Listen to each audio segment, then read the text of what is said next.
খুব সহজেই ঘরে বেলের শরবত বানিয়ে নেওয়া যায়।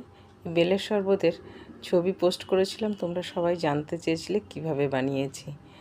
সবার প্রথমে ভেতরের বেলটাকে বের করে নিতে হবে।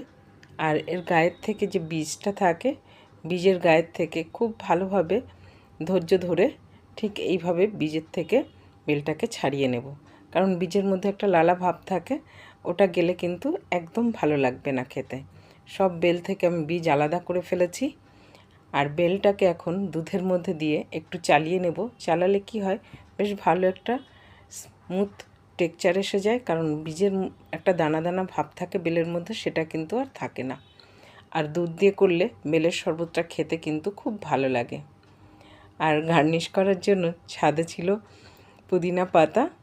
নিজের গাছের পুদিনা পাতার কিন্তু আনন্দটাই অন্যরকম। দেখো কত সুন্দর হয়েছে পুদিনা গাছটা আমার। তাই ওখান থেকে ছিঁড়ে নিয়ে এসেছিলাম পুদিনা পাতা গার্নিশের জন্য।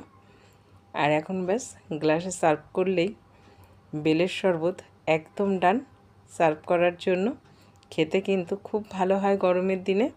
ঘরে অবশ্যই করো, খুব মজা নিও এই রকম বেলের শরবত করে। তাহলে এখনের জন্যে টাটা। সবাই গরমে বেলের শরবতের মজা নাও।